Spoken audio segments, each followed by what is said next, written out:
A former deputy governor of the Central Bank of Nigeria, Professor Moghalu, has emerged as presidential candidate of the Young Progressives Party, YPP, during the party's national convention and presidential primaries over the last weekend. Moghalu, former United Nations official, emerged at the party's national convention held in Abuja yesterday after other presidential candidates stepped down from the race. Now that we have the first presidential candidate emerging after a party primary, we have taken it upon ourselves to kickstart the conversations proper ahead of the 2019 general elections. The last time Professor Moghalu was here, he was an aspirant. Today, speaking as a candidate of YPP. Thank you so much, Professor Moghalu, for coming on the program tonight. And congratulations on emerging as your party's candidate. A lot of people actually were speaking when Mr. Fela Durotoye emerged as a PACT consensus candidate. And perhaps some of your supporters were not happy about that. You went into that consensus, isn't it? Well, the whole PACT arrangement, for me, it was a mistake. For me to have gone into it. It was a well-intentioned error, and I have apologized to my supporters. Now that I've emerged as the presidential candidate of the Young Progressive Party, we are moving ahead to the February elections without any further distractions. Your party is somewhat very young. Yes. And you are not young in public service. No. Or you perhaps are young in politics. Yes, it was. I lost my political milk teeth. Yes. Oh yeah. So you think? So you think that this is a good chance for you? Definitely. When a lot of permutations around the political elite are thinking it should go to the north, but isn't it too audacious for you to think a southerner can get it this time? Well, you know, it's not audacious for a citizen of Nigeria to refuse to become a victim of political apartheid. There's nothing audacious about it. It's the exercise of my rights and aspirations as a Nigerian and the vision I have for the Nigerian people. Zoning is unconstitutional. It is not in the laws of Nigeria. It is something that is practiced in one or two political parties, and I'm not a member of those parties.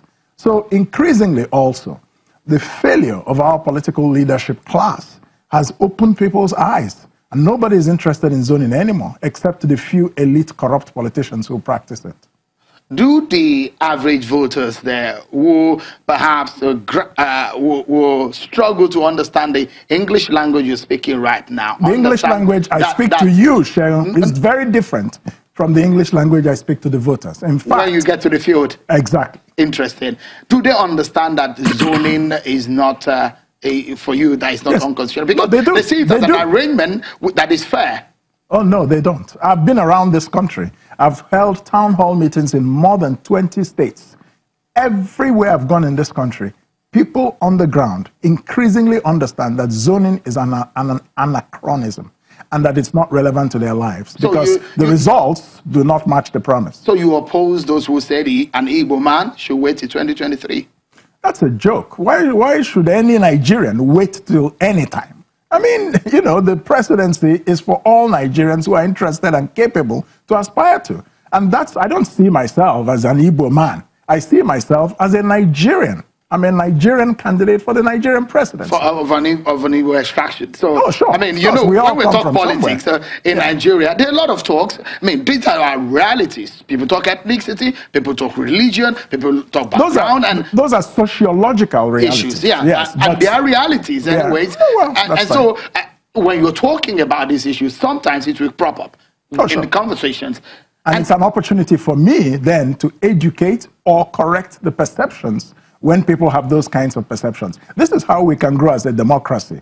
When people say these kinds of things that you're saying to me now, it's my opportunity to come back and say, you know what? There is no such thing as zoning in the Constitution. You know what? Zoning is political apartheid. It's a political arrangement that has been so popular in Nigeria. But and the several states are, I mean, let's look at what you want to do differently. Absolutely. You are on a platform that is, well, up to now, not as very popular as the conventional political parties that existed in Nigeria. Yes. What gives you the confidence that that political platform is the right one for you?